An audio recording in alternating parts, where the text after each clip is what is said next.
Na zadnji petek v letu je z nami Metka Spletka. Metka, danes se oziramo po letu 2023. Kakšno je bilo na naših družbenih omrežjih? Živijo Max, živijo infodromovci. Lahko bi rekla, da je bilo letošnje leto prelomno tudi za naša družbena omrežja. Oktobra smo na Instagramu združili oddaje uredništva otroških in mladinskih oddaj in tako je nastal čist hudo. Ja, tudi na TikToku smo združeni in tam je res čist hudo, kaj ne? Res je, trenutno imamo natanko 21.325 sledilcev, skupno število ogledov v tem letu pa je preseglo kar 7 milijonov. Absolutni rekorder pa ostaja prvoaprilska šala o prepovedi trenirk. Med 10 najbolj gledanimi videi pa so kar 3 infodromovi prispevki. In sicer o nastanku neviht, otroškem poročevalcu Lenartu in resnici o priljubljeni energijski pijači. Leto 2023 je prineslo tudi velik korak v razvoju umetne inteligence.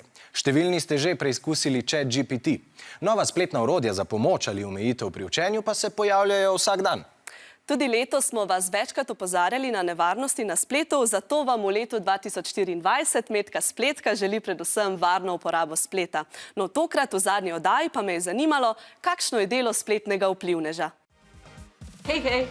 Pripravi se z mano in TikToker Kotijo, medtem pa ti poveva, kako poteka delo spletnega vplivneža. Spletni vplivnež je oseba, ki objavlja vsebine na družabna omrežja, ampak v zameno za to dobi neko plačilo. Samo sebe nikoli ne pod influencerja uvrščala, ampak to pač jaz sebe vidim kot nekega content creatorja. Ti v bistvu ustvarjaš, si ustvarjalec. In to je zelo lepo delo, če ga boš pač ti na tak način vzel. Se lahko tudi v bistvu po mojem samo odločaš, kaj hočeš snemati. Naprimer, če si ti vplivnež, ki ima vrednote, ki so okolju prijazne in če ima podjetje tudi take vrednote, potem bo podjetje tukaj videlo neko skladnost in se odločilo za tega vplivneža. Najraje v bistvu sodelujem s takim podjetjem, ki že sama uporabljam izdelke, zato da pač res potem lahko suvereno govorim o njih in jih pač tudi drugim predlagam. Nikoli nisem kupil nobenega izdelka, ki mi ga je oglaševal kakšen spletni vplivnež. To, da mi nekdo govori za neki, mi ne pomeni veliko. Z mami sva kupile eno zobno pasto, ker jih pač predstavijo dobro. Zdaj pač o zaslužku ne bomo govorila, ampak...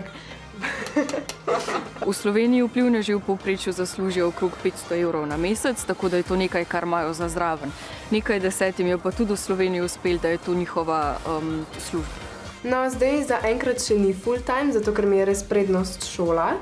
Ampak ja, ko bom enkrat šolo konc, bi pa pač se ful vidim v tem v prihodnosti, ne? Bi postala tudi spletna vplivnica, je tako nekako lahka služba, za katero si plačan. Nekateri razmišljate o spletnem vplivništvu, več kot tretjina pa vas ocenjuje, da boste pri svojem prihodnjem delu uporabljali družbene medije. Kaj pa negativni vidiki dela na spletu? Sovražni komentarji. To je ful pričakovan odgovor, se mi zdi. Definitivno, recimo, jaz sem taka oseba, ki me to kar prizadene. Da si, ne vem, skozi pred telefonom. Stalna igra, da si ne moreš med delom odpočiti in biti takšen, kot si.